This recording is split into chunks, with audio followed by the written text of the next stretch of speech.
Hello student, today's topic is structure of prokaryotic and eukaryotic cells. यापूर्वी मी तुम्हाला sale म्हणजे काय याची थोडक्यात माहिती सांगितलेली आहे. तर चला बघूयात. Prokaryotic and eukaryotic cells, these are two types of cells. Pro means before and karyon means nucleus. हा ग्रीक शब्द आहे. प्रोकॅरियोटिक सेल कशाला म्हणायचे? Cell with no nucleus. म्हणजे प्रोकॅरियोटिक सेलमध्ये न्यूक्लियस ॲब्सेंट असणार आहे. न्यूक्लियस तयार होण्याच्या अगोदर असणारी जी सेल आहे तिला प्रोकॅरियोटिक सेल म्हटलेलं आहे. Next eukaryotic cell. Eu means what? Eu means true and karyon means nucleus. Eukaryotic सेलमध्ये ट्रू न्यूक्लियस असणार आहे. प्रोकॅरियोटिक सेलमध्ये बॅक्टेरियल सेल येतील and eukaryotic cell involves plant cell as well as animal cell. थोडक्यात लक्षात ठेवायचं आहे की prokaryotic cell can not be seen with naked eyes. आपण उघड्या डोळ्याने प्रोकॅरियोटिक सेल पाहू शकणार नाहीत. ह्या अतिशय लहान असतात. त्या आपल्याला फक्त मायक्रोस्कोपमधून बघाव्या लागतील. मायक्रोस्कोपला झूम केल्यानंतर बॅक्टेरियल सेल तुम्हाला दिसतील किंवा प्रोकॅरियोटिक सेल दिसतील. Eukaryotic cells are large in size. These are present in plant cell as well as animal cell. Here are some examples of prokaryotic cell and eukaryotic cell. Prokaryotic cell ही खूप सूक्ष्म असणार आहे. ही उघड्या डोळ्यांनी दिसणार नाही आणि यूकॅरियोटिक सेल आकारानं मोठी असणार आहेत. तर बघा याचे examples. E coli bacteria, streptococcus bacteria, streptomyces soil bacteria आणि archaebacteria. These are the examples of prokaryotic cells. Then look here eukaryotic cells. याचे एक्झाम्पल्स पहा. यामध्ये प्लांट्स ॲज वेल ॲज ॲनिमल्ससुद्धा आहेत. प्लांट्सचे एक्झाम्पलमध्ये ॲपल, मँगो, बनाना कुठलंही ट्री घेऊ शकता तुम्ही की त्यांच्यामध्ये यूकॅरियोटिक सेल्स असणार आहेत. Animals also have eukaryotic cells. For example dog, cat, man हे सगळे प्राणीसुद्धा यूकॅरियोटिक सेलचे बनलेले आहेत.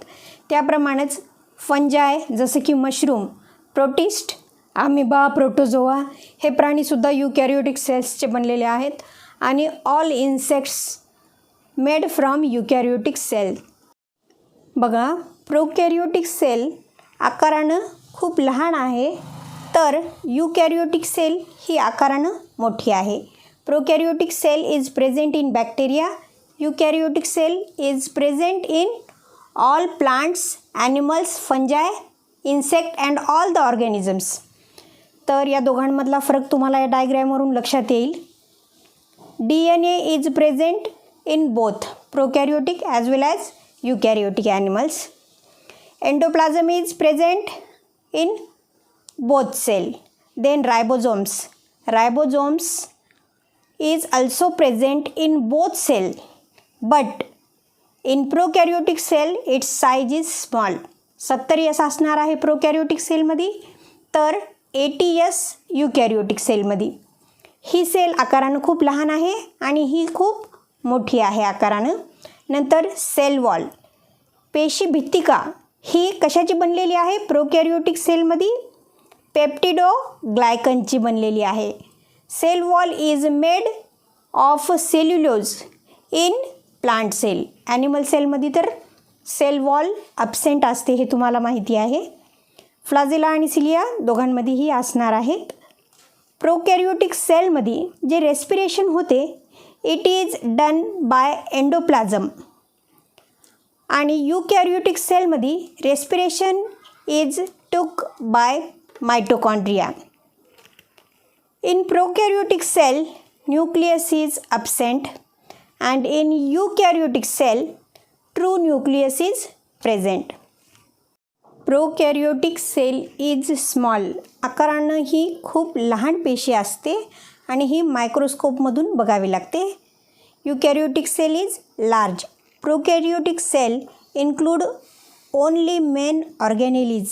या पेशीत फक्त मुख्य व आवश्यक अंगच असतात, बाकी सेल ऑर्गॅनेलिज ॲब्सेंट असतात. Eukaryotic cell contains all the organelles. यामध्ये nucleus, vacuoles, Golgi complex, mitochondria हे पूर्ण घटक असणार आहेत. कोणामध्ये? युकॅरियोटिक सेलमध्ये. Reproduction is fast in prokaryotic cell. कमी आवश्यक घटक असल्यामुळं काय होणार आहे? Reproduction fast. In eukaryotic cell reproduction is slow. In prokaryotic cell no nucleus. Nucleus is absent in prokaryotic cell. आणि युकॅरियोटिक सेलमध्ये काय आहे? True nucleus or well developed nucleus is present.